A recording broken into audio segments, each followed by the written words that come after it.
The Johnson's Wax Program with Fibber McGee and Molly.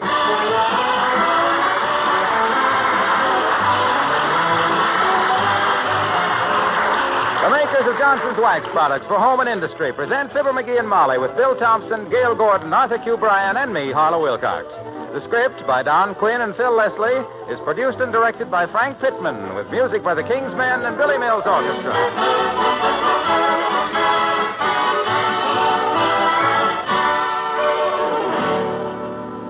Have you ever noticed that no matter how carefully you wash your car, it still doesn't look as clean and bright as when it was new?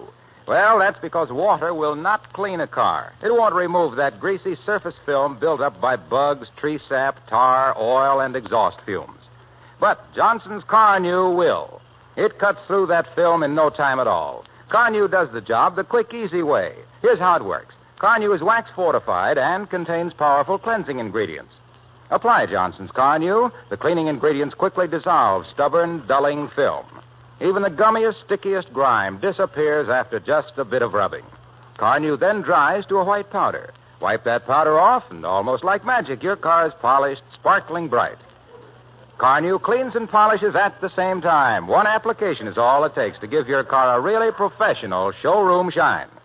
Ask your dealer for Johnson's Car-New. With Car-New, it takes less time and less effort to bring out the beauty of your car. Look on the bright side, shine up the right side, bring out the beauty of your car.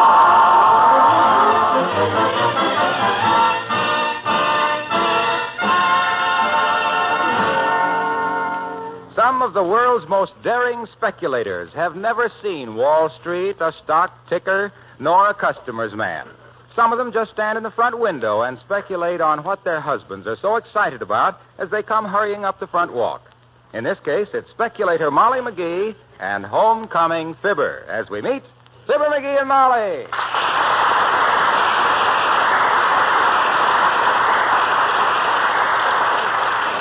Ah, look at him running up the walk. I wonder what it is this time. Nobody's chasing him, so he must be. Hey, Molly. Hey, Molly, where are you? I'm right here, McGee. Oh. Sit down and catch your breath. You're wheezing like a pawn shop accordion. I'll say I am. Look, I was coming past Joe's Coke and Smoke Shop a while ago. Joe's Coke and Smoke Shop? Yeah. Isn't that where people go to vote on Election Day? Yeah. And where they stand around the rest of the year complaining about who they voted for? Well, anyway, as I was walking past Joe's Coke and Smoke, what do I hear playing on the jukebox but I'm looking over a four-leaf clover? Well, now, you mustn't be too hard on Joe for that. Maybe the needle got stuck back in 1917 or thereabouts. That's the very point. Four-leaf clover must be anywhere near 30 years old. Look at Little White Lies. Look at Babyface. All old songs have been revived and all making a tidy little fortune for somebody. I'm going to cut myself in on that dough, Snooky. Oh. Well, how? Write a song to be revived in 1978? No, sir. Better than that. Listen. I happen to have already wrote a song that was mighty popular back in 1916. A novelty number. You wrote it? Yep. That was a novelty. Yep, and I think the time is right to revive it, right now. Put it on the market. Sweep the country with it. Well, what's the name of this big hit you're going to sweep the country with? I named it for me. It's called Fibber's Tune. Ah. Very modest of you. Yeah. I'll go get my mandolin and play it for you. I got to have some kind of accompaniment when I sing. I never could sing Acapulco. You never could sing what? Acapulco. That's a musical term. Means no accompaniment. It's from the Italian aca, meaning you're on, and poco, meaning your own. Acapulco, you're on your own, see? Darling, how on earth do you learn all those things? I didn't learn that one. You know something? I didn't know you knew a word of Italian, and here you know two of them. I know three. Spumoni. Spumoni, what does that mean? I don't know, but it's an Italian word. Well, I'll run upstairs and get my old mandolin. I'm anxious to start reviving this song. Now, just a minute, Beethoven. Yeah. Come in. Oh, it's the old-timer, McGee. Hello there, Mr. Old-timer. Hi, old-timer. Hello there, kids. What you doing? Well, we were just discussing an old song here to McGee's, Mr. Old-timer. It's a song I'm going to revive and make some dough on, old-timer. A lot of money in popular songs these days. You ain't telling me, Johnny. I used to be a songwriter myself. Yeah. Used to ride 'em and pedal 'em in Deadpan Alley. You mean Tin Pan Alley? Deadpan, daughter. That's what they all give me when I sung my songs for 'em. Back in 1901, I wrote a dandy, kid. Yeah? I called it Always Lay an Egg When I Try the Turkey Trot. Yes, I did, too, didn't I?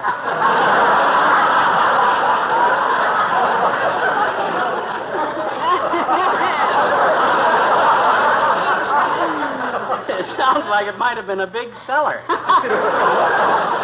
Nope, it just lay there like a rusty cart register. Of course, we didn't have any jukeboxes or radio or crooners in them days. No.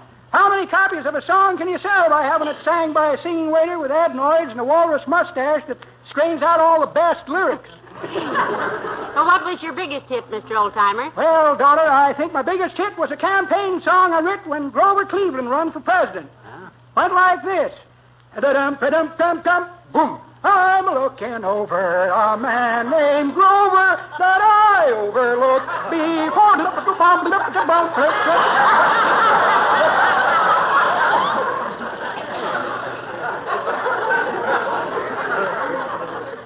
Sounds familiar. Probably taken from one of the classics. Yep, sure, but I give it up, kids. Yeah? All the songs I wrote had to be sung loud so you can hear them over a brass band or the rattle of beer stein. Nowadays, songs are all wrote for soft-voiced little fellers to gulp into a microphone that makes them all sound like Caruso. Why, where'd this Crosby feller be today if he'd had to sing Throw 'em Down, McCluskey, to the third balcony without a microphone?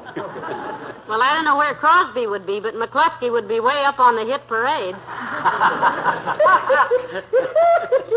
That's pretty good, Donnie, but that ain't the way I heard it. The way I heard it, one feller says, the t'other feller says, he says,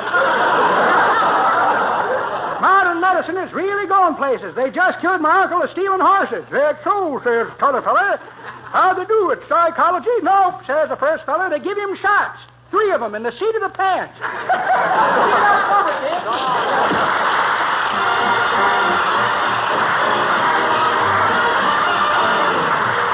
Billy Mills in the orchestra and A Fella with an Umbrella.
So you can see right away that a song like this one just can't miss, kid. I predict it'll catch on like kissing on a hayride.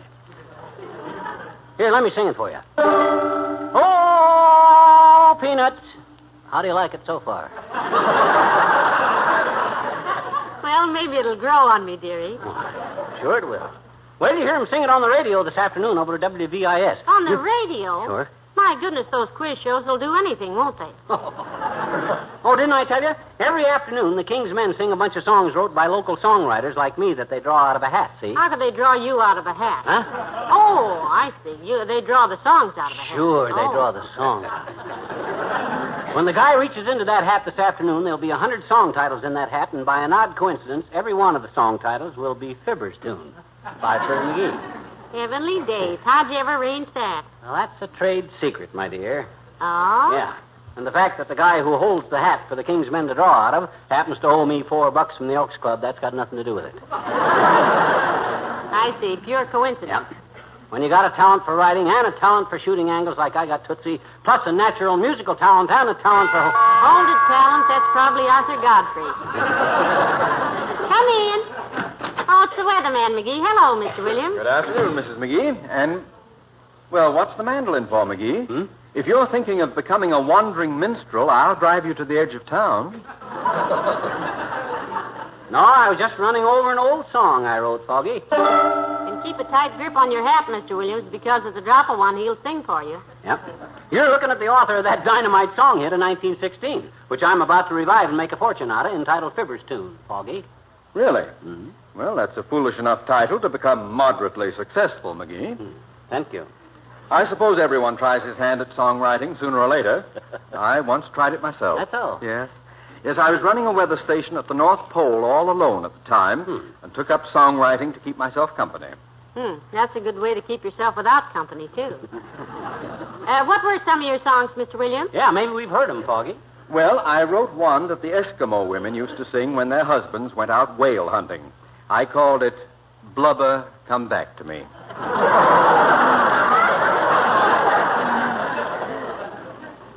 Sounds vaguely familiar. But I think my best song was one I wrote about a young Eskimo lad who came into camp one day and drank all the alcohol out of our thermometers. Really? What'd you call that song? D-Nature Boy.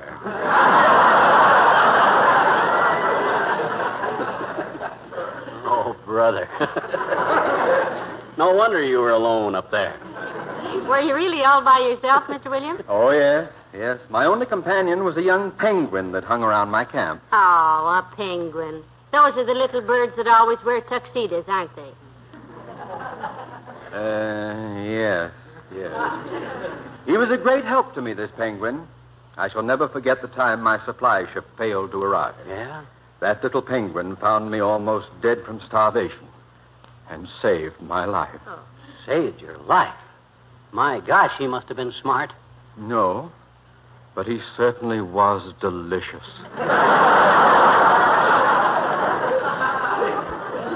Good day. Probably.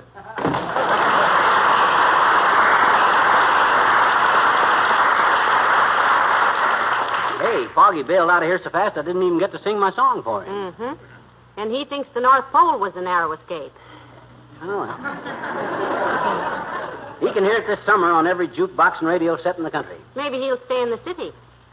Even so, he can't escape it. Hey, listen to it again.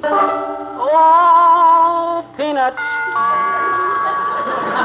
Looks like your song hit is starting to ring the bell, dearie. Yeah. Maybe this is somebody else I can try it out on. Come in.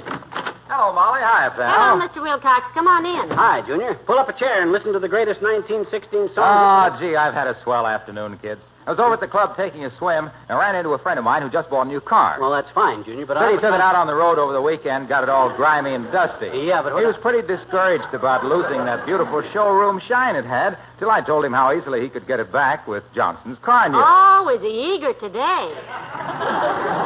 Well, when I explained how Car New does what water can't do, it dissolves the greasy film that makes dirt and grime stick to your car, and how easily the dust and grease and traffic tarnish comes off with Car New, he was delighted. And when I told him it was such a simple job that you just rub Car New on, let it dry to a white powder, and then wipe it off, and all the dirt comes right with it, leaving your car bright and gleaming again, he was so tickled. Oh, peanuts. Hey, is that your mandolin, pal? Why don't you put some strings on it? Doesn't make any noise. Doesn't make any noise. You keep banging on it, but I can't hear any... Oh, you know what? No. I got through swimming this afternoon and forgot to take my earplugs out. Isn't that silly? Now, there. Now I can hear. Were you saying something, pal? I was trying to say, Junior, that I'm about to revive one of the big song hits of 1916. A little ditty entitled Fibber's Tune, which I wrote myself. That's great, pal. That's great. But look, let me tell you about Johnson's car new. You've got a car. You just and Billy... told us about Carnu, Mr. Wilcox. Certainly. You met a guy at the club. Did I tell you that? Why, sure. Gee whiz, kids, I had these earplugs in and I didn't hear it. Thought I'd forgot to mention. Oh, well. Harlow. Yeah? Old boy. Sit down here, will you? Sure. Relax. You're going to hear a revival of the greatest song hit you ever heard, sung by the composer himself. Okay, composer, okay. Let me do one thing first. What, Mr. Wilcox? Put my earplugs back in. I don't want to lose them, and I figured that was a look, best way. Waxy, I got a TL for you. You put in all the plugs you're going to this season. So now go home and come back in October. Okay, pal, thanks. Happy summertime, kids. Same to you, Mr. Wilcox.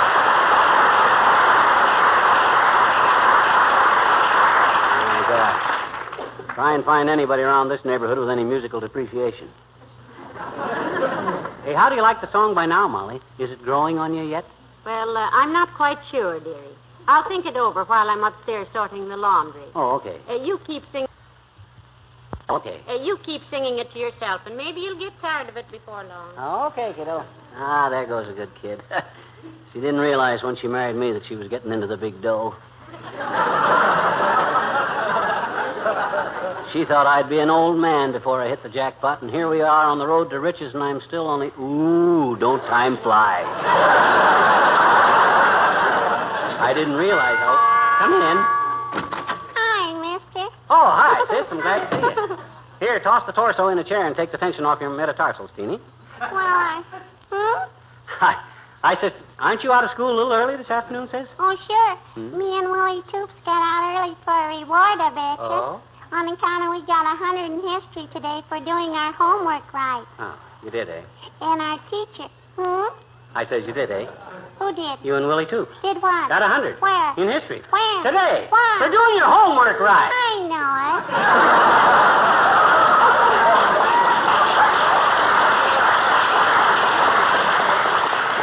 Oh, boy. What you doing with the guitar, mister? You gonna be a cowboy star this summer? Are you? No. This isn't a guitar, Teeny. It's a mandolin. As a matter of fact, though, I was in a Western picture one time years ago. Oh, really, Yeah. mister? Did you ride a horse and play guitar, No. This was just a small part. I rode a Shetland pony and played a ukulele.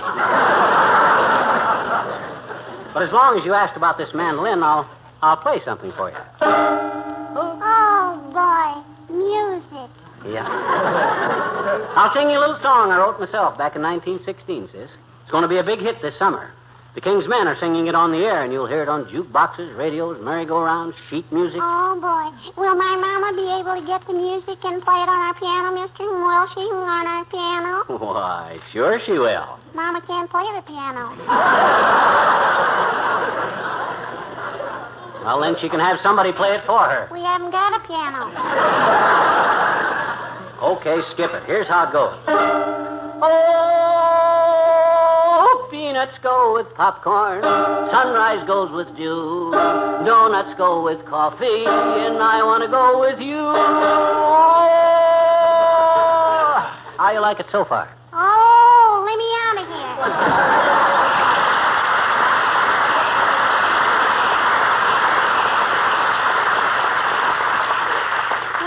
Cute kid, but she never answered me. Or did she?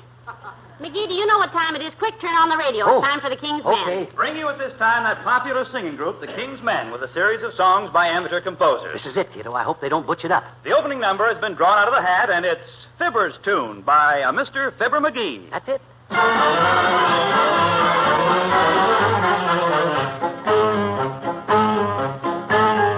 Long ago when the world was new, a law was passed that had to do with the teaming up of this and that. For better or worse in a two-room flat. For better or worse in a two-room flat. Each and every living thing from amoeba down to a jungle king went looking for its natural mate, 'cause 2 by 2 is a natural state. 2 is a natural state. Oh, peanuts go with popcorn, sunrise goes with you.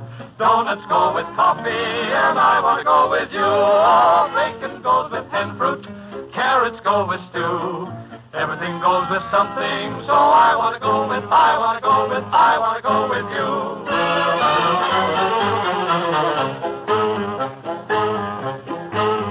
When Noah built that great big boat, he doubted if she'd ever float. 'Cause one of each he could not bring. He had to take two of everything. He had to take two of everything. In this world so full of flaws, the very best of nature's laws is the one that took its maiden trip on Father Noah's partnership. Noah's partnership. Oh, corned beef goes with cabbage, red and white with blue. Mustard goes with hot dogs, and I want to go with you. Oh, even Wallace Wimple goes with you-know-who. Everything goes with something else. It's a thing that a thing must do. So I want to go with you. Oh, peanuts go with popcorn. Sunrise goes with you. Donuts go with coffee, and I want to go with you. Oh, even Wallace Wimple goes with you-know-who. Everything goes with something else. It's a thing that a thing must do. Now you're a thing and I'm a thing, but you to me are everything. So I wanna go with. I wanna go with somebody else but you.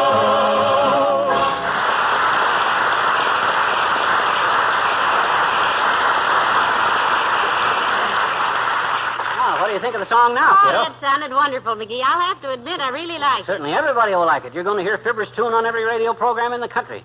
Except maybe We the People and Caltonborn. I'll bet I can get Caltonborn to discuss it in terms of world peace.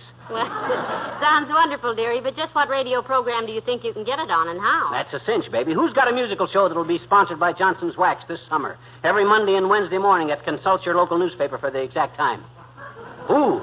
You mean Fred Waring? Natch. I'll call him up right now. Hand me the phone. Here.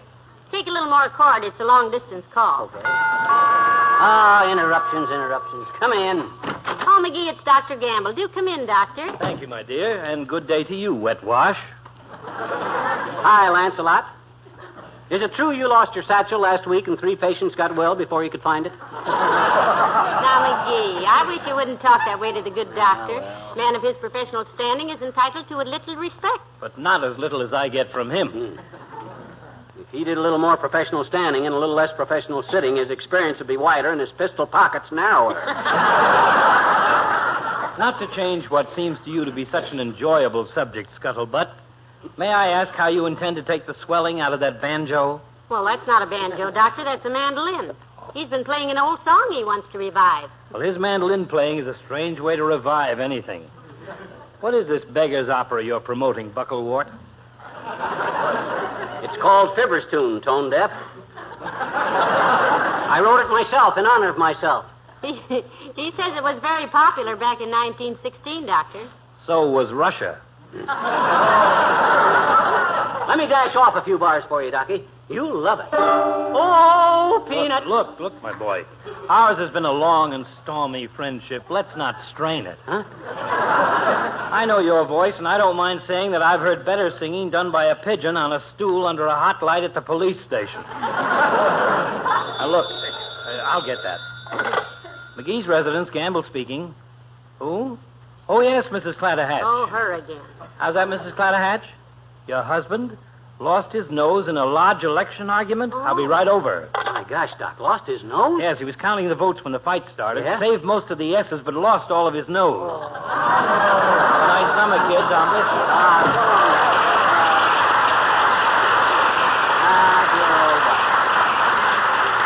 I'll put in a good word for him anytime if I could think of a good word that wouldn't get me pinched. Well, hey, let's go in here. Hand me the phone. Thanks. Hello, operator. Give me Fred Waring in New York. Yeah, the New York. If it won't make you too jealous, McGee, tell him I think he's wonderful. Okay. Boy, when Fred and I get this song revived, they'll... Oh, okay, operator, put him on. Hello, Fred. This is Fibber McGee. No, McGee. Molly's husband. Yeah. Look, I want to help you out, Fred. You want to help him out like Dewey wants to help Truman out. Look, Fred, I've got a song I'm promoting. I wrote it myself in 1916, and confidentially, it's terrific. It's a revival and hotter than a pistol. Listen to this, Freddie. What do you mean you don't like it? I ain't even sung any of it yet. That was my mandolin. Sing it Acapulco, dearie. You ready, Freddie? Well, here she goes. Oh, Oh, peanuts go with popcorn. Sunrise goes with dew. Donuts go with coffee. And I want to go with you. Oh, hello. Hello. Hello, Fred. Hey, Fred. Hello. Hello. Oh. Must have been cut off. I'll call him back later. Well, you know, it's very difficult to interpret a fine musical selection over the phone, dearie. Why don't you mail him a copy? Yeah, I'm gonna. I'm gonna ask him to feature it on his first show for the Waxworks next Monday morning, if he likes it. You don't think he hung up because he didn't like it, do you? Oh, don't be ridiculous. How could anybody dislike it? A frightening question. Anyhow, it sounded great when the King's Men sang it. Couldn't have got very bad in 10 minutes. Look, you say you wrote this song? Yep, I wrote it. You say it was very big in 1916? Biggest song I ever handled. 16 pages. Had to cut it down to get anybody to look at it. I see. And it was very popular? Very. With whom? With me.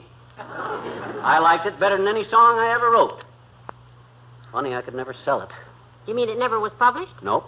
But now that I revived it, we'll make it... Tell me one thing. How can you revive a song that was never published? Aha. You put your finger on the big talking point, kiddo. That's it.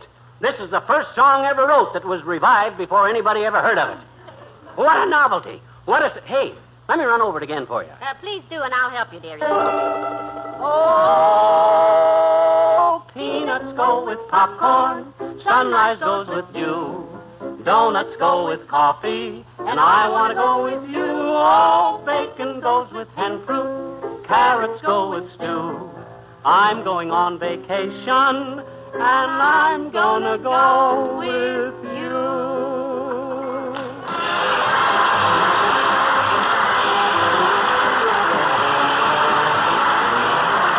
There's nothing tough or tiresome about polishing your car if you use Johnson's Wax Fortified Car New.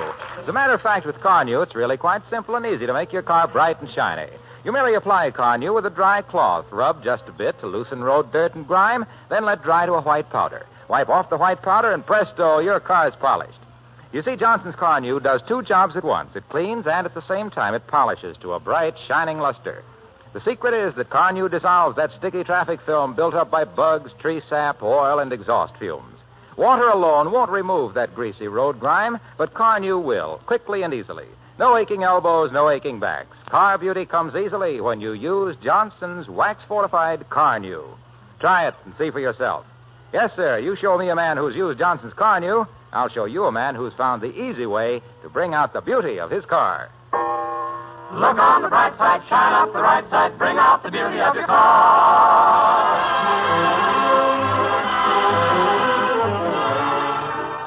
Well, it's about that time of the year again, dearie. Yeah, Fred Waring takes over for the Johnson people next week. Every Monday and Wednesday morning all summer. That's wonderful, and it's been another happy season for us, too, hasn't it? Swell. With all our good friends who keep listening to us. Honestly, I don't know what we'd do without them, McGee. Well, I do, but I don't like to think about it. I wish there was some way we could say thanks to everybody who's been so nice to us all year. You know what I think they'd like us to say by this time? You mean? Yes. Oh, good night. Good night, all.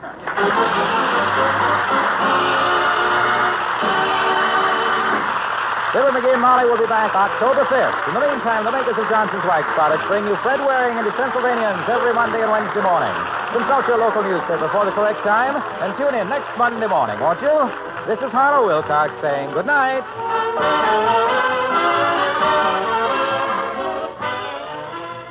This is NBC, the national broadcasting company.